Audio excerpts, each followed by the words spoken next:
Welcome to International Securities Exchange's podcast series. Facilitated by renowned educators, ISE podcasts are intended to teach beginning as well as seasoned investors the ins and outs of trading.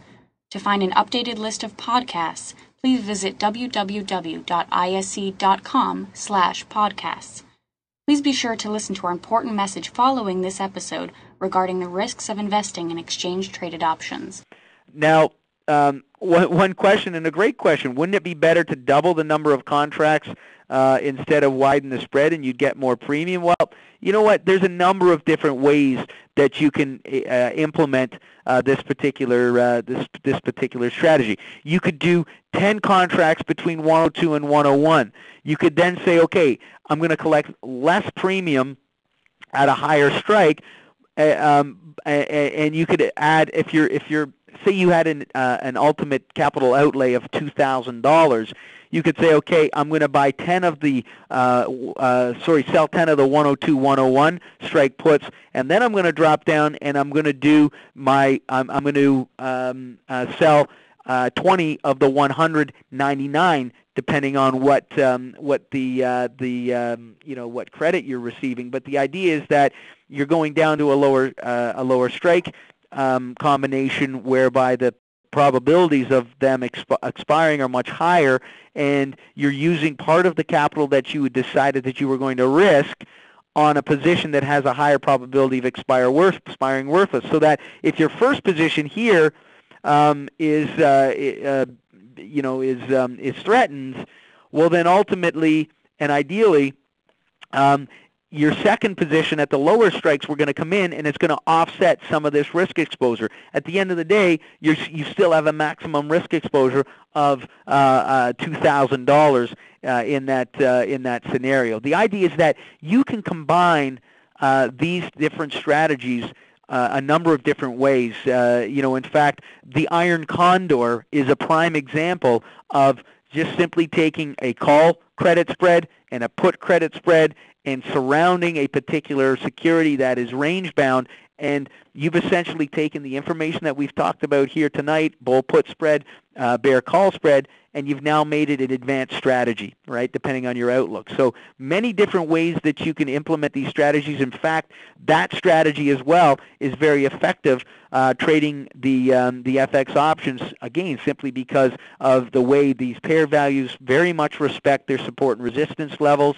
apart from some of these day-to-day anomalies that we see like last Thursday. But under normal circumstances, we see these pair values very much in the bigger picture respecting their support and resistance levels, which means that we can get in and implement some of these more advanced strategies a little more effectively.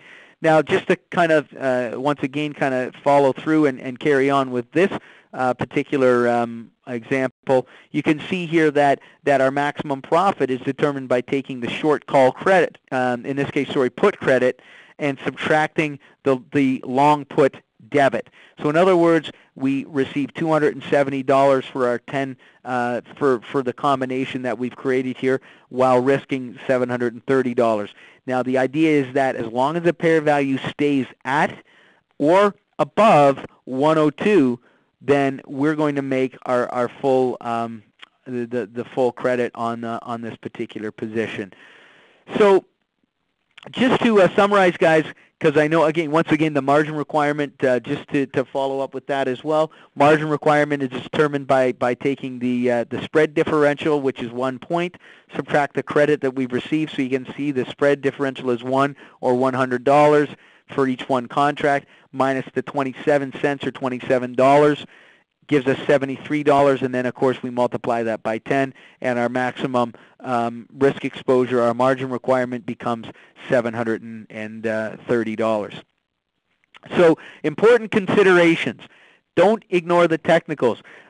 The most successful credit spreads implemented, in my opinion, are credit spreads where these key support and resistance levels are taken into consideration, where you're either using just a very simple approach to identifying those levels by looking at areas where the pair values are consolidating and where where the price points are being respected, or you're using Fibonacci. Some people like to use Bollinger Bands, measuring standard deviation, whatever it is. And of course, we didn't get into that tonight, a little more advanced. But the idea is that we need to look at our price charts and establish some important levels before we consider creating the actual credit spread. Remember that near-term options will expire faster. So ultimately, we really don't want to give the person that purchased that call or put option from us an opportunity to be right. And the way that we can cap that is by not giving them enough time.